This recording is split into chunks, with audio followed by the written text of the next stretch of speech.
और इस वक्त की बड़ी खबर आपको बताते हैं, जहां केंद्रीय गृह मंत्री अमित शाह ने इसरो को बधाई दी है। सूर्ययान की सफल लॉन्चिंग को लेकर के बधाई दी गई है, वैज्ञानिकों को बधाई दी गई है। और साथ ही आपको बता दें कि 11:50 पर श्रीहरिकोटा से इसे लॉन्च किया गया और सफलतापूर्वक 4 चरण को पार करके रॉकेट से अलग हुआ है आदित्य L1, जिसके बाद अब आदित्य L1 की डगर आगे अकेली ही रहेगी। 125 दिनों के बाद जो आउटर लेयर है कोरोना L1 तक, वहां तक पहुंचेगा आदित्य L1 और उसके बाद लगातार स्टडी करेगा। आज इसलिए अच्छा दिन है कि आज हमारा मिशन आदित्य सूर्ययान सफलतापूर्वक सूर्य की कक्षा में जाने के लिए लॉन्च हो चुका है। यह अभूतपूर्व सिद्धि के लिए मैं सारे वैज्ञानिक भाइयों बहनों को और हमारे देश के प्रधानमंत्री नरेंद्र मोदी जी को बहुत बहुत बधाई और शुभकामनाएं देना चाहता हूं। अभी कुछ दिन पहले चंद्रयान चंद्रमा पर उतरा और आज मिशन आदित्य सूर्य नारायण की कक्षा में जाने के लिए निकल चुका है। ये हमारे देश के लिए बहुत शुभ बात है। और आदित्य L1 की सफल लॉन्चिंग के बाद एक बार फिर से इसरो ने इतिहास रच दिया। 125 दिनों के सफर के बाद जो सैटेलाइट है वहां से डेटा भेजेगा और इसके बाद सूरज के बारे में तमाम वो जानकारी मिल पाएगी जो आज तक हमें पता नहीं थी। ये रिपोर्ट देखिए और समझिए। 10, 9, 8, 7, 6, 5, 4, 3, 2, 1, 0।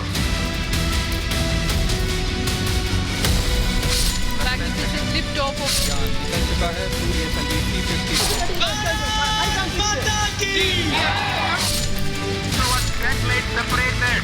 आदित्य L1। कुछ इस तरह सूर्ययान आदित्य L1 15 लाख किलोमीटर के सफर पर निकल गया। आदित्य L1 के सफल प्रक्षेपण के साथ ही इसरो कमांड सेंटर में बैठे वैज्ञानिक खुशी से झूम उठे, साथ ही झूम उठा पूरा देश। सभी दर्शकों को शुभकामनाएं और बधाइयां।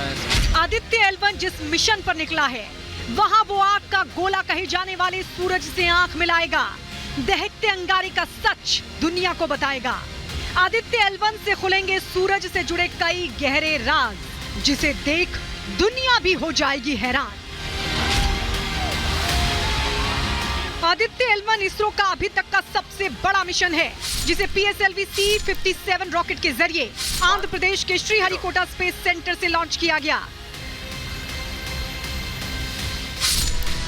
आदित्य L1 पूर्ण रूप से स्वदेशी है, जिसे 378 करोड़ रुपए की लागत से बनाया गया है। इसकी ऊंचाई 44.4 मीटर और चौड़ाई 2.8 मीटर है। इसका वजन 320 टन है। आदित्य L1 पृथ्वी से 15 लाख किलोमीटर की दूरी पर जाएगा और खुद को लैग्रेंज 1 यानी L1 पॉइंट पर स्थापित करेगा। यहां तक पहुंचने में सूर्ययान आदित्य L1 को 4 महीने यानी 125 दिन का समय लगेगा। आदित्य L1 सूर्य का अध्ययन करेगा।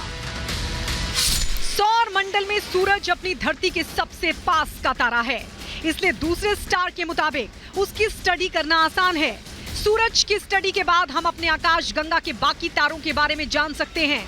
इसके अलावा दूसरी गैलेक्सी के स्टार के बारे में जानकारी मिल सकती है, लेकिन सूरज वैसा नहीं है जैसा हम उसे धरती से देखते हैं। सूरज पूरे सोलर सिस्टम में भारी मात्रा में एनर्जी रिलीज करता है। सूरज के तत्व सरफेस से बाहर निकलते हैं, लेकिन सूरज के आसपास ग्रेविटी और मैग्नेटिक फील्ड की वजह से जमा रहते हैं, जिसकी वजह से सूरज का वायुमंडल बनता है, जिसे कोरोना कहते हैं।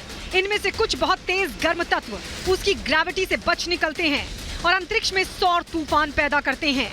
तूफानों की गति हजारों किलोमीटर प्रति सेकंड तक हो सकती है। अगर ये सौर तूफान पृथ्वी की ओर आए तो धरती के पास अंतरिक्ष पर्यावरण में कई गड़बड़ियां पैदा कर सकते हैं।